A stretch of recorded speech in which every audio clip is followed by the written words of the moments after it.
और इसको बहुत सरलता से समझने का प्रयास करेंगे ताकि हम पेपर को बहुत अच्छे से सॉल्व कर सकें। हमारे पास समय ज़्यादा नहीं है, कम समय में हम कितने अच्छे से पेपर के क्वेश्चन को सॉल्व कर सकते हैं और अच्छे से अच्छे अंक प्राप्त कर सकते हैं, इस पे हम मेन फोकस करेंगे। पहले चैप्टर को समझने से पहले हम माध्यमिक शिक्षा मंडल के द्वारा इस वर्ष जो अंक योजना निर्धारित की गई है इस पे चर्चा करेंगे। आप सभी जानते हैं कि अभी तक माध्यमिक शिक्षा मंडल के द्वारा जो ब्लूप्रिंट दिया जाता था उसमें प्रत्येक चैप्टर से कितने अंक का आना है और उस अंक में किस टाइप के क्वेश्चन आएंगे ये निर्धारित रहता था। जैसे फॉर एग्जाम्पल अध्याय 1 द्विध्रुवीयता का अंत, इसमें से 7 अंक का पेपर आएगा, लेकिन इसमें ये कहीं भी विभाजित नहीं किया गया है कि इसमें से 1 अंक के कितने क्वेश्चन आएंगे, 2 के कितने, 3 के कितने और 4 के कितने। अर्थात अब इस अंक योजना के आधार पर हमें पूरे चैप्टर को हर एक उद्देश्य से हर एक क्वेश्चन के हिसाब से तैयार करना है। अर्थात यदि 7 नंबर का क्वेश्चन द्विध्रुवीयता के अंत चैप्टर से आने वाला है तो इसमें 1 नंबर का प्रश्न, 2 नंबर के प्रश्न, 3 नंबर के और 4 नंबर के सभी इसमें इंक्लूड रहेंगे। तो हमें ये चैप्टर जो याद करना है वो चारों टाइप के क्वेश्चन के हिसाब से तैयार करना है। इसी प्रकार यदि हम देखें तो इस वर्ष कुल 18 चैप्टर में से 3 रिड्यूस कर दिए गए हैं, सिर्फ 15 चैप्टर को ही सिलेबस में शामिल किया गया है। हमारे पास इतना समय नहीं है कि हम हर एक चैप्टर पर बहुत अच्छे से फोकस करके और इतने कम समय में तैयारी कर सकें। तो हम पहले उन चैप्टर को चुनेंगे जो सरल हैं और स्कोरिंग हैं। जैसे आप देख रहे हैं कि अध्याय 1 7 अंक का है, फिर अध्याय 4 की बात करें तो इसमें 7 अंक से आना है। फिर नीचे आएँ तो हम सेकंड बुक पे ध्यान देंगे तो सेकंड बुक में अध्याय 11, सेकंड बुक का अध्याय 4 ये 7 अंक का निर्धारित किया गया है, अध्याय 13 ये 7 अंक का है और अध्याय 7 ये 7 अंक का निर्धारित किया गया है। यदि हम इन बड़े बड़े ज़्यादा अंक वाले अध्यायों को कवर कर लेते हैं तो कम समय में ज़्यादा अध्याय में से ज़्यादा क्वेश्चन हम कवर कर सकते हैं। फिलहाल पहले हम ऐसे क्वेश्चन तैयार करेंगे जो सरल हैं। हर एक चैप्टर पे जाएंगे, जिस क्वेश्चन को उस चैप्टर से इजी वे में हम याद कर सकते हैं हम उस पर मेन फोकस करेंगे। इस ब्लूप्रिंट को ध्यान में रखते हुए नीचे जो प्रश्नों का क्रम दिया गया है इस पर भी एक नज़र डालेंगे कि प्रश्नों के क्रमांक 1 से 5 तक 32 वस्तुनिष्ठ प्रश्न हैं। आप सभी वैसे भी पेपर दे चुके हैं, इसलिए आप सभी को पता होगा कि क्वेश्चन पेपर का पैटर्न क्या होता है। तो 32 नंबर के जो क्वेश्चन हैं ये 1 अंक के हैं। इसमें प्रत्येक छोटा सा एक आंसर लिखने पर भी आपको 1-1 अंक मिलके पासिंग मार्क्स इजीली प्राप्त हो सकते हैं। यहाँ वस्तुनिष्ठ प्रश्नों के 4 प्रकार दिए गए हैं। फिर 6 से 15 तक जो कुल क्वेश्चन हैं 10, ये प्रत्येक क्वेश्चन 2 अंक के निर्धारित किए गए हैं। 16 से 19 तक कुल 4 प्रश्न ये आते हैं, इनके लिए 3 अंक निर्धारित किए गए हैं। और लास्ट में 20 से 23 तक ये कुल 4 प्रश्न हैं जो प्रत्येक 4 अंक के होंगे। इस हिसाब से देखा जाए तो ये यूनिट हमारे लिए काफ़ी इम्पोर्टेंट है। इसमें 1 नंबर, 2 नंबर, 3 नंबर और 4 नंबर इन सभी टाइप के प्रश्न बन सकते हैं।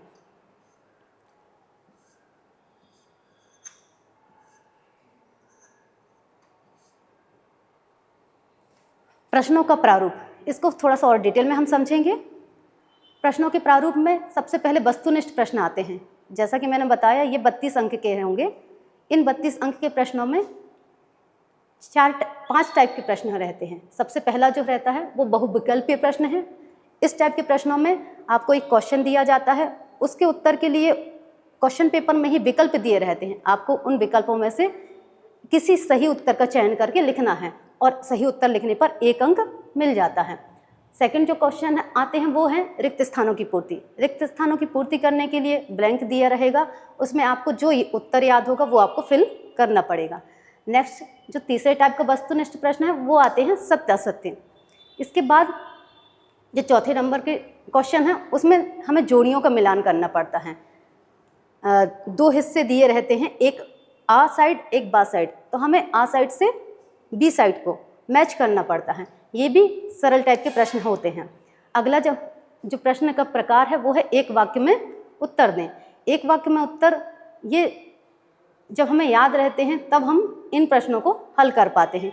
इसमें किसी प्रकार का कोई विकल्प प्रश्न पत्र में उपलब्ध नहीं होता है।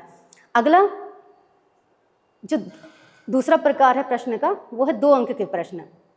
2 अंक के प्रश्न, इनकी शब्द सीमा 30 शब्द रहती हैं, तो ज़रूरी नहीं है कि 30 शब्दों में ही इनका आंसर दिया जाए। कई बार बच्चे सोचते हैं कि इसका आंसर मैं बहुत डिटेल में नहीं लिख पाऊंगा, इसलिए उसे अटेम्प्ट नहीं करते, बल्कि ऐसा ज़रूरी नहीं है कि उसको 30 शब्द की लिमिट में ही लिखा जाए।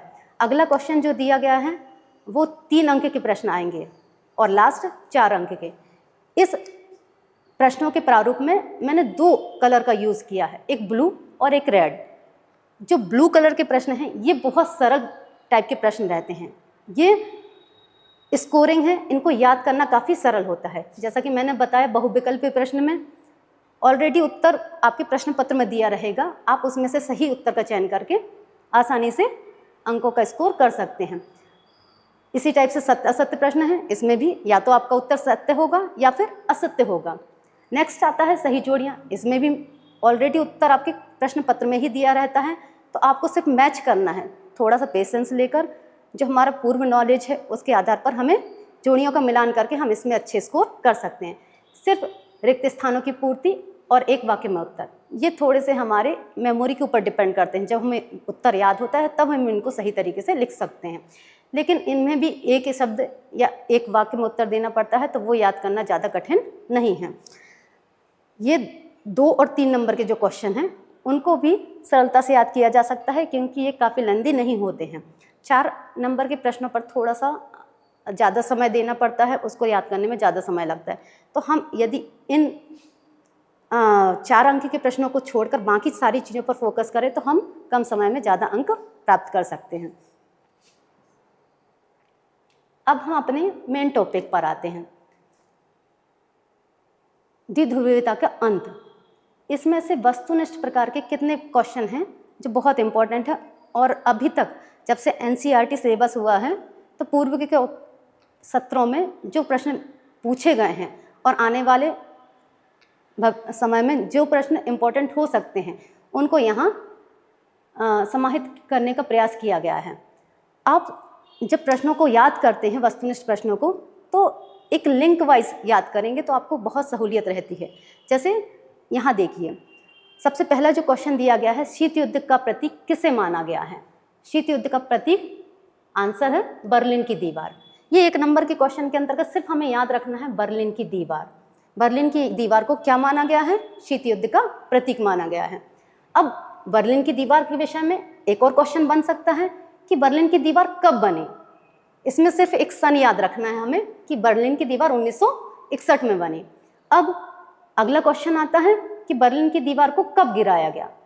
1961 में बनी, उसको गिराया कब गया? तो सिर्फ ये डेट याद रखनी है, 9 नवंबर 1989 को बर्लिन की दीवार को गिरा दिया गया। बर्लिन की दीवार गिरने के बाद जर्मनी का एकीकरण हुआ, क्योंकि जो बर्लिन की दीवार थी उससे जर्मनी को पूर्वी जर्मनी और पश्चिमी जर्मनी में विभाजित कर दिया गया था। जब बर्लिन की दीवार गिर गई तो उसके बाद जर्मनी पुनः एकीकृत हो गया, अर्थात उसका एकीकरण हो गया। तो जर्मनी का एकीकरण ये बहुत इंपॉर्टेंट क्वेश्चन है, इसको हमेशा याद रखिए कि जर्मनी के एकीकरण का साल कौन सा है? 1990। अगला क्वेश्चन जो बनता है, सोवियत संघ का विघटन कब हुआ? सोवियत संघ का विघटन, जो ध्रुवीयता का अंत है, ये मुख्य रूप से सोवियत संघ के विघटन से ही जुड़ा हुआ है। सोवियत संघ का विघटन हुआ, इसी के परिणाम स्वरूप ध्रुवीयता का अंत हुआ। तो सोवियत संघ के विघटन एक बहुत ही इंपॉर्टेंट क्वेश्चन बनता है ऑब्जेक्टिव टाइप में। इसको सही जोड़ियों में, सत्य असत्य में, विकल्प के अंतर्गत सभी टाइप से पूछा जा सकता है। तो विघटन दिसंबर 1991। यदि हमें दिनांक याद नहीं रहती है, 25 दिसंबर 1991, यदि हमें दिनांक याद नहीं रहती है तो हम सिर्फ दिसंबर 1991 भी लिख सकते हैं। अगला क्वेश्चन जो बनता है, सोवियत संघ के अंतिम राष्ट्रपति कौन थे? अब जैसे कि ये हर एक प्रश्न जो देख रहे हैं ये एक दूसरे के बाद की घटनाएं हैं, लिंक है एक दूसरे से। तो जब सोवियत संघ का विघटन हुआ तो उसके अंतिम राष्ट्रपति कौन थे? तो ये याद रखना है हमें कि मिखाइल गोर्बाचेव सोवियत संघ के अंतिम राष्ट्रपति थे। यदि आपको हिज्जे लिखने में, कोई शब्द लिखने में प्रॉब्लम होती है तो आप उसको बार बार लिखें, क्योंकि आपको सिर्फ इतने से आंसर लिखने पर 1 अंक मिलता है। तो इसके उच्चारण में, इसकी वर्तनी में किसी प्रकार का कोई गलती नहीं होनी चाहिए, इसका ध्यान विशेष रूप से रखें। अगला क्वेश्चन आता है, अब जब सोवियत संघ के अंतिम राष्ट्रपति की चर्चा हो रही है तो सोवियत संघ का विघटन हुआ, अंतिम राष्ट्रपति मिखाइल गोर्बाचेव रहे। इसके बाद सोवियत संघ विघटित हुआ और वो 15 गणराज्यों में विभक्त हो गया।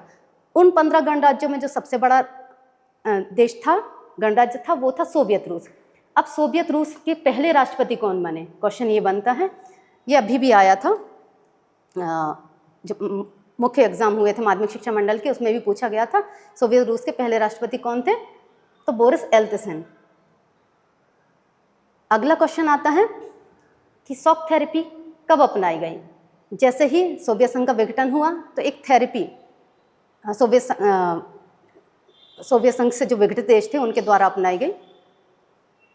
वो कब अपनाई गई, तो स्वाभाविक सी चीज़ है कि जब विघटन की बात हो रही थी उस दौर में अपनाई गई होगी, तो हमें याद रखना है 1990। अगला क्वेश्चन, जब हम सोवियत संघ की बात कर रहे हैं तो सोवियत राजनीतिक प्रणाली किस विचारधारा पर आधारित थी। Very very very important question. राजनीतिक प्रणाली किस प्रकार की थी सोवियत संघ में, तो ये जो विचारधारा थी वो साम्यवादी विचारधारा पर आधारित थी।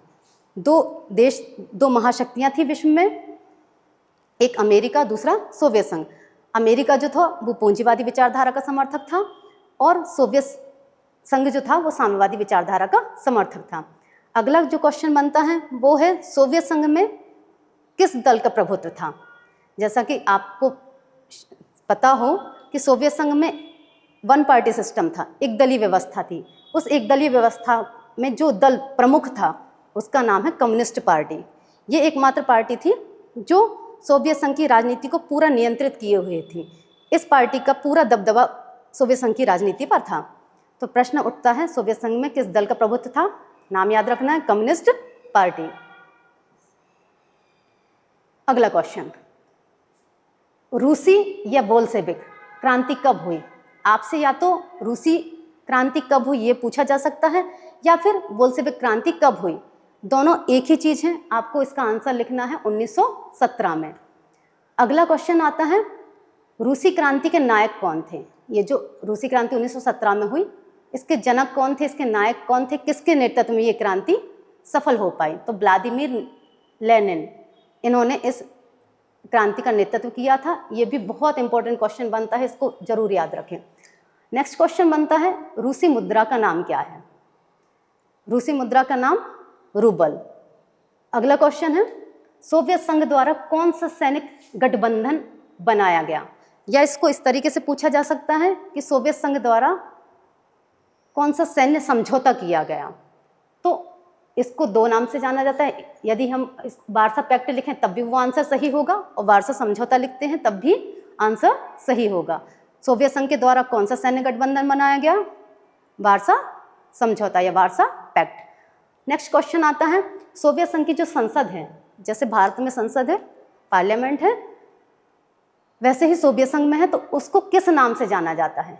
तो आंसर है ड्यूमा। ये भी याद रखना है। अगला क्वेश्चन आता है, सोवियत संघ कितने गणराज्यों का समूह था। जैसा कि अभी मैंने जब रूस के बारे में बताया तो आपको बताया था कि सोवियत संघ 15 गणराज्यों से मिलकर बना था, और उसमें जो सबसे मुख्य राज्य था वो था रूस। क्वेश्चन वेरी इंपॉर्टेंट, सोवियत संघ कितने गणराज्यों का समूह था। आंसर है 15 गणराज्य। अगला प्रश्न उठता है, सोवियत संघ का उत्तराधिकारी कौन बना। जब सोवियत संघ का विघटन हुआ तो इन 15 गणराज्यों में से एक को सोवियत संघ का उत्तराधिकारी चयनित किया गया, तो वो देश था रूस, क्योंकि ये बाकी जो 15 गणराज्य थे उसमें सबसे बड़ा था, तो इसे सोवियत संघ के उत्तराधिकारी के तौर पर नियुक्त किया गया। और जितने भी सोवियत संघ के दायित्व थे, जितनी भी रिस्पॉन्सिबिलिटीज़ थी, वो रूस को उत्तराधिकारी होने के नाते प्राप्त हो गई थी। अगला प्रश्न है, बाल्टिक गणराज्य कौन से हैं। ये क्वेश्चन भी बहुत इंपॉर्टेंट है, इसको 1 नंबर के एक वाक्य के क्वेश्चन के अंतर्गत पूछा जा सकता है। तो बाल्टिक गणराज्यों की जो संख्या है वो 3 है, एस्टोनिया, लताविया, लिथुआनिया। इन तीनों नामों को हमें याद रखना है। इसको फिल इन द ब्लैंक्स के अंतर्गत भी पूछा जा सकता है। थोड़े से 16 से या 17 पॉइंट जो एक पॉइंट पहले से वो ट्रैक होते जा रहे हैं, ठीक ठीक।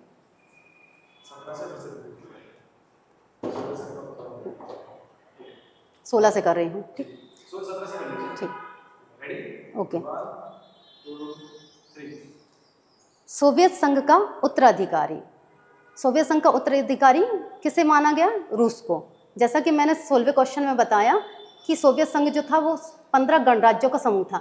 ये जो 15 गणराज्य थे ये सोवियत संघ के अंतर्गत आते थे। जब सोवियत संघ का 1991 में विघटन हुआ तो इन 15 गणराज्यों में से एक राज्य को सोवियत संघ का उत्तराधिकारी बनाया गया, जिसे रूस कहा गया। ये जो 15 गणराज्य थे इनमें सबसे ज़्यादा जो महत्वपूर्ण राज्य था वो था रूस। सबसे बड़ा जो राज्य था वो था रूस, इसलिए इसको उत्तराधिकारी के तौर पर नियुक्त किया गया। और सोवियत संघ के जितने भी उत्तरदायित्व थे, जितनी भी रिस्पॉन्सिबिलिटीज़ थी, जितने भी उसके अचीवमेंट थी, वो सारे रूस के नाम पर दर्ज हो गए। अगला क्वेश्चन आता है बाल्टिक गणराज्य कौन से हैं? बाल्टिक गणराज्य ये मुख्य रूप से 3 थे। इनका हमें नाम याद रखना है। थोड़ा सा टफ लगता है इनको याद करना, लेकिन बार बार यदि आप लिख के याद करेंगे तो ये भी इजीली याद हो जाएंगे। एस्टोनिया, लताविया, लिथुआनिया, ये जो 3 राज्य थे ये बाल्टिक गणराज्यों के अंतर्गत आते हैं। अगला क्वेश्चन है, इसको मैंने पहले आपका जो आंसर है वो लिखा है, क्योंकि ये 2 क्वेश्चन आपकी बुक में भी दिए गए हैं। ये मुख्य रूप से फिल इन द ब्लैंक्स के अंतर्गत पूछे जाते हैं, तो इनको फिल इन द ब्लैंक्स के अंतर्गत भी लिख सकते हैं, वन वर्ड में भी, हर टाइप से ये क्वेश्चन को किया जा सकता है। मिखाइल गोर्बाचेव ने 1985 में सोवियत संघ में सुधारों की शुरुआत की। यदि मैं इस आंसर को हटा दूं तो ये फिल इन द ब्लैंक्स के अंतर्गत आ जाएगा। खालिस्तान ने 1985 में सोवियत संघ में सुधारों की शुरुआत की। आंसर रहेगा क्या? Mikhail Gorbachev. मिखाइल गोर्बाचेव जब 1985 में उन्होंने सोवियत संघ में सुधारों की शुरुआत की। अगला क्वेश्चन आता है, ये भी फिल इन द ब्लैंक्स के अंतर्गत पूछा जा सकता है। खालिस्तान का गिरना शीत युद्ध के अंत का प्रतीक था, अर्थात बर्लिन की दीवार यहाँ आएगा। जैसे ही बर्लिन की दीवार गिरी, जो द्वितीय विश्व युद्ध के बाद जो शीत युद्ध विश्व में चल रहा था, 2 महाशक्तियों के मध्य चल रहा था, वो जिसका प्रतीक बर्लिन की दीवार थी, जैसे ही बर्लिन की दीवार गिरी शीत युद्ध का अंत हो गया। ये मुख्य रूप से इस चैप्टर के जो 12 क्वेश्चन हैं ये ऑब्जेक्टिव के अंतर्गत आते हैं। इनको आप बहुत अच्छे से याद कीजिए और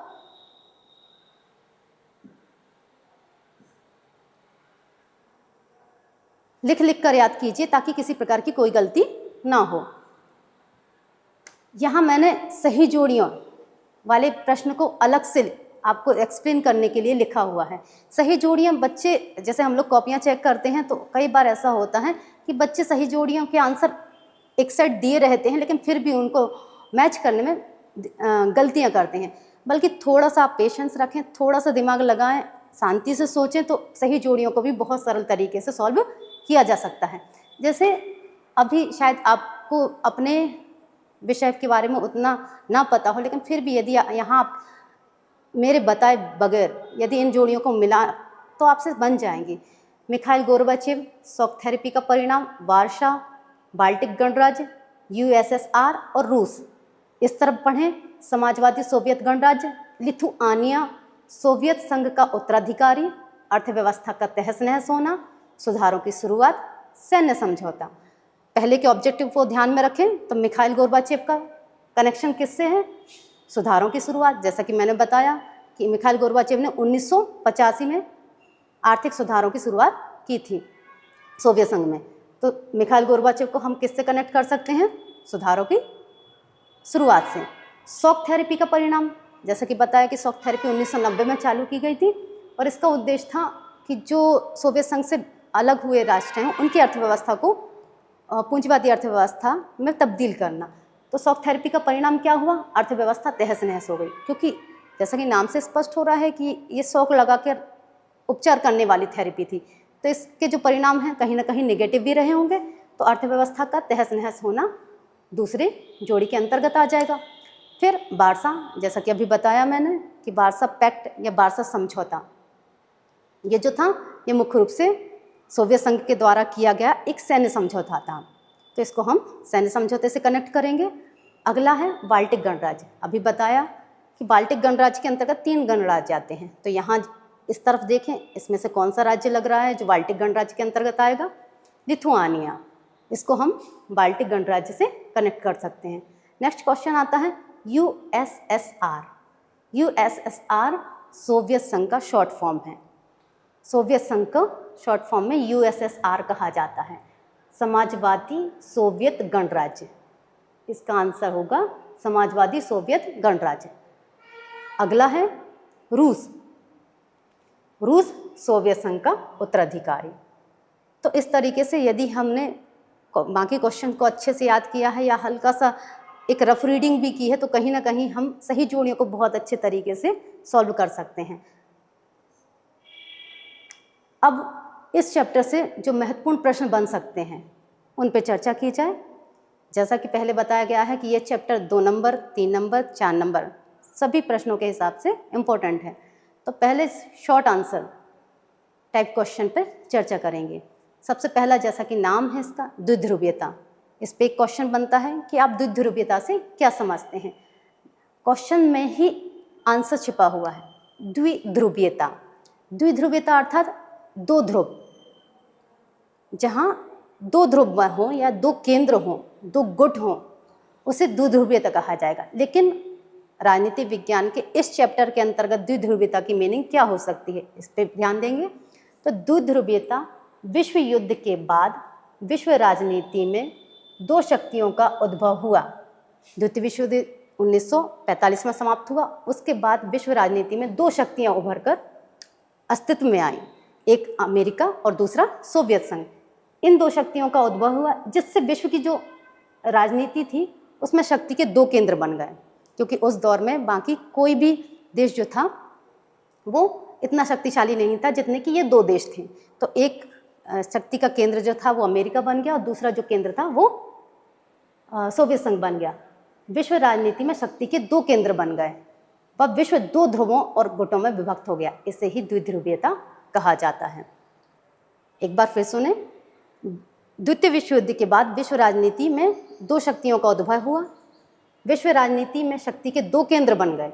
उन दो केंद्रों के कारण पूरा जो विश्व था वो दो गुटों में विभक्त हो गया। इसे ही द्विध्रुवीयता के नाम से जाना जाता है। क्लियर? नेक्स्ट क्वेश्चन जो आता है, शॉक थेरेपी से क्या आशय है। 2 नंबर का क्वेश्चन है, बहुत इंपॉर्टेंट है। 3-4 साल में 2-3 बार रिपीट हो चुका है ये वाला क्वेश्चन, इसलिए इसको बहुत अच्छे से याद करें। शॉक थेरेपी से क्या आशय है। शॉक थेरेपी का अर्थ है आघात पहुंचाकर उपचार करना। यदि आप सिर्फ इतना आंसर लिख देते हैं तब भी आपका आंसर सही माना जाएगा। और अच्छे से लिखना है तो आप इसके अंतर्गत इसको बहुत अच्छे से एक्सप्लेन कर सकते हैं। रूस, मध्य एशिया के गणराज्य और पूर्वी यूरोप के देशों में साम्यवाद से पूंजीवाद की ओर संक्रमण का एक खास मॉडल अपनाया गया था। विश्व बैंक और अंतर्राष्ट्रीय मुद्रा कोष द्वारा निर्देशित इस मॉडल को ही क्या कहा गया, शॉक थेरेपी के नाम से जाना गया। अगला क्वेश्चन आता है, दूसरी दुनिया के देश किसे कहा जाता है। ये भी इस चैप्टर का बहुत बहुत इंपॉर्टेंट क्वेश्चन है। इसको यदि बहुत कम शब्दों में लिखना चाहें तो हम सिर्फ इतना लिख सकते हैं कि सोवियत संघ के समूह में शामिल देशों को दूसरी दुनिया के देश कहा जाता है। और यदि हम अपने आंसर को बहुत अच्छे तरीके से और अच्छे तरीके से एक्सप्लेन करना चाहें तो जिन देशों की राजनीतिक और सामाजिक व्यवस्था को सोवियत संघ की समाजवादी प्रणाली की तर्ज पर विकसित किया गया, उन्हें ही साम्यवादी खेमे के देश या दूसरी दुनिया के देश कहा जाता है। यदि आपको इतना उत्तर याद करने में कठिनाई हो रही है तो सिर्फ इतना ही लिखें, साम्यवादी खेमे के देशों को ही दूसरी दुनिया के देश कहा जाता है। अगला क्वेश्चन बनता है, सोवियत संघ किस विचारधारा का समर्थक था। Very very important question. ये ऑब्जेक्टिव टाइप के क्वेश्चन के अंतर्गत भी पूछा जा सकता है। सोवियत संघ किस विचारधारा का समर्थक था। सोवियत संघ साम्यवादी या समाजवादी विचारधारा का समर्थक था। नेक्स्ट क्वेश्चन, यूएसएसआर का क्या अर्थ है। यूएसएसआर जैसा कि मैंने बताया सोवियत संघ का शॉर्ट फॉर्म है। इसको सोवियत संघ ना कहकर यूएसएसआर भी कहा जा सकता है। इसका फुल फॉर्म होता है union of socialist Soviet Republic. आपसे ये क्वेश्चन पूछा जाए तो आप सिर्फ इस तरीके से इसका आंसर लिख के 2 नंबर स्कोर कर सकते हैं। इसके अलावा कुछ और क्वेश्चन भी बनते हैं, जैसे कि मिखाइल